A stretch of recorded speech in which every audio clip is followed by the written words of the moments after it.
about what's going to happen to the rest of his community. With rates going up, some homeowners say they'll do things a little differently. Now, the Atlanta police did release a report today that says that this was not a stranger-to-stranger crime. So could working in a clothing store not only make girls paranoid to step on the scales, but push them to more extreme measures to lose weight, like an eating disorder? Now, people who work in this local shopping center said they were very shocked to see local police flooding into this restaurant today. Not only is Book Bags with the Basics trying to help local schools like this one, they're hoping to team with international organizations to help kids in other countries. It's one thing if you're choosing to be out in this heat, but other people don't have a choice. It's their office. But they do say they can learn from the heat. Totally shocked. That's a real shock to me, too. I had no idea it was going on. We did have one guy that came by and asked where the dentist was, but some Hispanic guy, but he couldn't speak very good English, and we didn't know if he was confused. The residents of this rural road never would have guessed one of their neighbors was running an illegal dentist office out of his house. The bedroom served as an exam room, the living room, a waiting room. The biggest shock, Eli Sandoval Rodas doesn't have a dentistry license. He was using everything from a cut-up gas tank to make dental molds, a 2-liter bottle for anesthesia, and even a Dremel for drilling. He was sending his molds off to Guatemala, obtaining some of the drugs and medicines that he was using from out of this country. This type of practice is very dangerous. Guatemalan native was also performing medical procedures. He was injecting ladies with contraceptives. We did try talking to Sandoval Rodas, but no one would answer. His neighbors say this does explain some questions they had. There are lots of vans there with ladders, so we just thought he ran a painting business, and it was just people who worked with him. Reporting from Forsyth County, Mackenzie Patterson, Channel 2 Action News. She was loved by her family at Sweetwater and by the students that she taught, and we'll miss her. We'll miss her sense of humor and her professionalism.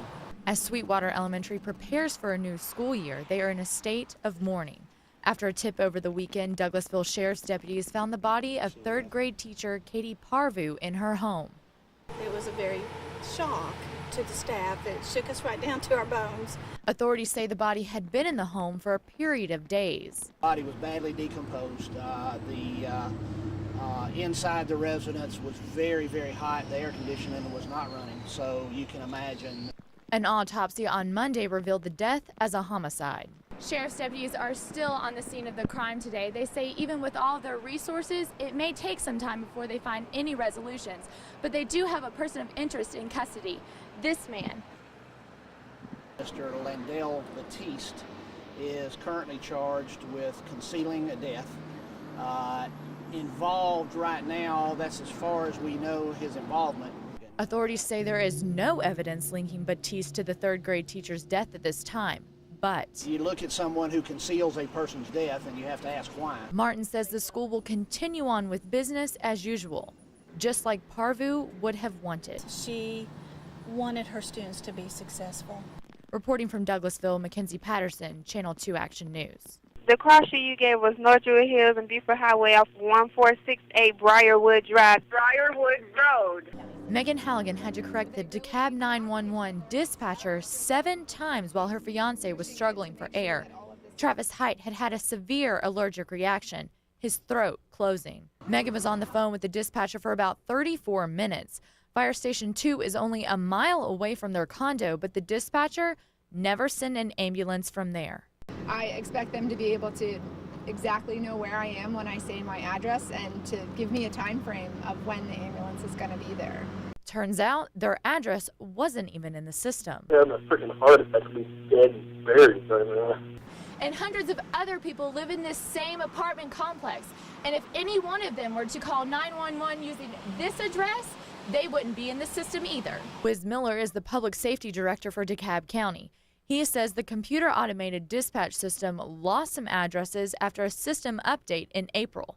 Travis supports an audit of the system. For the DeKalb County CEO to not even want to do the audit, to me that kind of raised a red flag as to, okay, either he's trying to cover up something or he doesn't want to admit to something.